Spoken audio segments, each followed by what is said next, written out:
ഏകദേശം ഇപ്പൊ നമ്മളെ റിക്വയർമെന്റും ഐഡിയാസ് ഒക്കെ കേട്ടപ്പോൾ നിങ്ങൾക്ക് പൊതുവേ തോന്നുന്ന ഒരു ക്വസ്റ്റ്യൻ ആയിരിക്കും, ഒരു ആർക്കിടെക്ട് ഉണ്ടായിരുന്നോ അല്ലെങ്കിൽ ഒരു ആർക്കിടെക്ട് വേണ്ടേ എന്നുള്ളത്.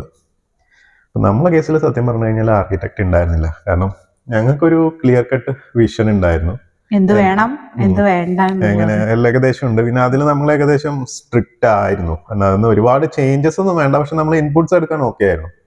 ഒരു ആർക്കിടെക്ട് എന്ന് പറഞ്ഞു കഴിഞ്ഞു കഴിഞ്ഞാൽ എന്താന്ന് വെച്ച് കഴിഞ്ഞാൽ നമ്മളൊരു മൊത്തം ഒരു എസ്തെറ്റിക്സ് ലുക്സ് പ്ലസ് നമ്മളെ സൗകര്യങ്ങൾ, നമുക്ക് വേണ്ട കാര്യങ്ങളെല്ലാം ഇൻക്ലൂഡ് ചെയ്തിട്ടൊരു പ്ലാൻ ഉണ്ടാക്കുന്ന ഒരാളാണല്ലോ. നമ്മളെ സംബന്ധിച്ച് അങ്ങനത്തെ ഒരു റിക്വയർമെന്റ് ഇല്ല.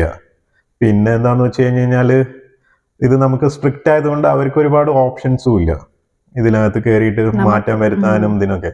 നമുക്കിപ്പോ കൊറേ ഇങ്ങനെ ഇന്റീരിയർ വർക്ക്സ് അങ്ങനത്തെ കുറെ കാര്യങ്ങളൊക്കെ ഉണ്ടെങ്കിൽ പിന്നെ അങ്ങനെയല്ല, നമുക്ക് സ്ട്രിക്റ്റ് റിക്വയർമെന്റ് അല്ലെങ്കിൽ അവർക്ക് ഒരുപാട് ചേഞ്ച് ചെയ്യേണ്ടത്. ഇപ്പൊ നമ്മൾ ഏകദേശം എല്ലാ കാര്യങ്ങളും എലിവേഷൻ അടക്കം നമുക്ക് ഏകദേശം ഒരു റഫ് ഐഡിയ ഉണ്ട്, ഓക്കെ എങ്ങനെയാ മതി, ഇതിൽ കൂടുതൽ വല്ലാതെ ചേഞ്ചസ് വേണ്ട എന്നുള്ളത്. കോസ്റ്റ് എഫക്റ്റീവ് ആണ് ഞങ്ങളുടെ വീട് എന്ന് കൂടി ആലോചിക്കുന്നത്. അതാണ് ഞങ്ങൾ ആർക്കിടെക്റ്റിനെ കൂടി ഹയർ ചെയ്യാതിരുന്നത്. അങ്ങനെ പറയുന്നതും ഒരു കണക്കിലാണ്. പക്ഷെ സത്യം പറഞ്ഞു കഴിഞ്ഞാൽ ഞങ്ങൾ ആർക്കിടെക്റ്റിനെ നോക്കിയിട്ടുണ്ടായിരുന്നു, 1-2 പേരുമായിട്ട് സംസാരിക്കുകയൊക്കെ ചെയ്തിട്ടുണ്ടായിരുന്നു. പക്ഷെ അവർക്ക് ചിലർ നമുക്ക് വർക്കൗട്ട് ആവാൻ തോന്നിയവർക്കൊന്നും സമയം ഉണ്ടായിരുന്നില്ല. പിന്നെ ഉള്ളതൊക്കെ ഭയങ്കര ഹെവി ആയിട്ടുള്ള ആർക്കിടെക്ട്സ് ആയിരുന്നു, അവരൊന്നും നമുക്ക് അഫോർഡബിളും ആയിരുന്നില്ല.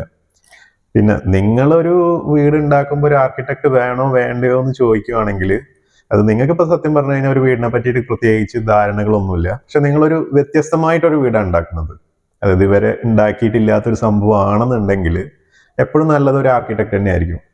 പക്ഷെ ഞങ്ങളിപ്പോൾ ഓൾറെഡി ഇപ്പോൾ ഒരു ഉള്ളൊരു മോഡലിന് എടുത്തിട്ട് ചെറിയ മാറ്റങ്ങളൊക്കെയാണ് വരുത്തുക എന്നുണ്ടെങ്കിൽ അതൊക്കെ സിവിൽ എഞ്ചിനീയർമാർക്കും ബാക്കിയുള്ളവർക്കും കൂടി അഡ്ജസ്റ്റ് ചെയ്യാവുന്ന കേസേ ഉള്ളൂ. കാരണം അതിനകത്ത് ഒരുപാട് കോംപ്ലിക്കേഷൻസ് ഉണ്ടാവില്ല. പക്ഷെ നിങ്ങളൊരു ടോട്ടലി ഡിഫറെന്റ് കൺസെപ്റ്റ് കൊണ്ടുവരിക, അപ്പം ഞങ്ങൾ സത്യം പറഞ്ഞാൽ വേണമെങ്കിൽ ഒരു ആർക്കിടെക്ട് വേണ്ട തന്നെയാണ്. പിന്നെ അതിൽ ഞങ്ങളെ ഒരു ആർക്കിടെക്ട് ആയിട്ട് നിൽക്കുന്നതുകൊണ്ട് പിന്നെ നമ്മളൊരു കോൺഫ്ലിക്റ്റ് പിന്നെ വേണ്ട. പിന്നെ നമ്മൾ ഓൾറെഡി തുടങ്ങിയുമ്പോൾ നമുക്ക് വേണ്ട സമയത്ത് നമുക്ക് സപ്പോർട്ട് കിട്ടിയില്ല. പിന്നെ നമ്മൾ കുറെ ചെയ്ത് കഴിഞ്ഞിട്ട് പിന്നെ ഒരു ആർക്കിടെക്ടിനെ കിട്ടിയിട്ടും കാര്യമില്ലല്ലോ.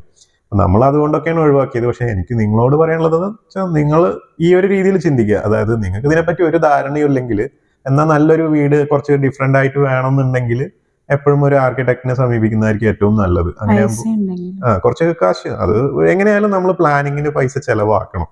അതാണ് എൻ്റെ ഒരു കൺസെപ്റ്റ്. വീട് കാരണം അത് എപ്പോഴും ബെനിഫിറ്റ് ആയിരിക്കും, അല്ലാതെ ഒരിക്കലും നമുക്ക് നഷ്ടമായിരിക്കില്ല.